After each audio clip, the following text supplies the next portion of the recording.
কি ব্যাপার বাবা, সব সময়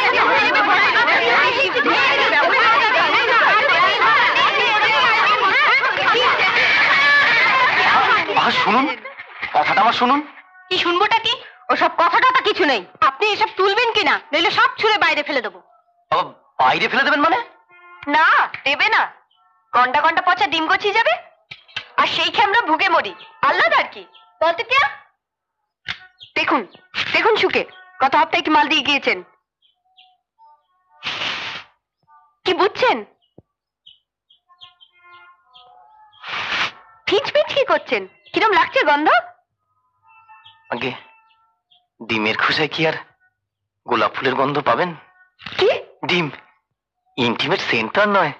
ওরে আমার ক্ষমা রে, পয়সা গুনে নেওয়ার সময় আপনি ক্ষমা দেখান? তখন তো কাবলিওয়ালার মতো গেট হয়ে বসে যতক্ষণ না আদায় হচ্ছে। কাবলিওয়ালা কি বল, চীনের জোক? আবার ওই পচা ডিম আর বাজে মুরগি গেছে।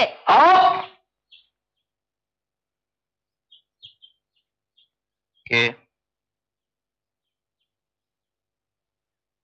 কে বললো কথা?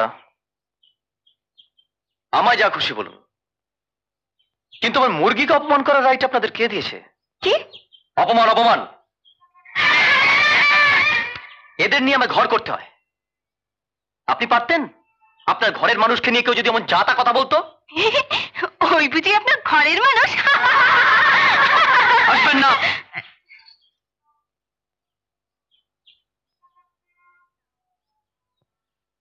দেখুন, ভুল মানুষ মাত্রই হয়। এ তো কটা মুরগি, ভুল করে কটা যদি পচা ডিম পেরিয়ে ফেলে, আপনি, আমি, জনগণ একটু কি সয়ে নিতে পারি না? বুদ্ধ, চৈতন্য, যীশু খ্রিস্ট যে ক্ষমার বাণী প্রচার করে গেছেন। আপনি থামবেন? ধরুন আপনি যদি কটা পচা ডিম পেরে ফেলতেন। সরি। কি বললেন আপনি? বললাম যে সরি। বেরোন, বেরিয়ে যান এখান থেকে। কেন? নিজের হস্টেলে দাঁড়িয়ে দারোয়ান দারোয়ান দারোয়ান নেই, আসবার পথে দেখলাম বাজারে ঘুরছে, দেখে দেবো। আপনি দাঁড়ান, এখনই পুলিশ ডাকছি। তাহলে বরং একটু জমিয়ে বসি।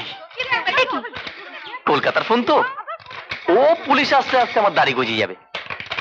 ততক্ষণ একটা চা বলুন না, খাই।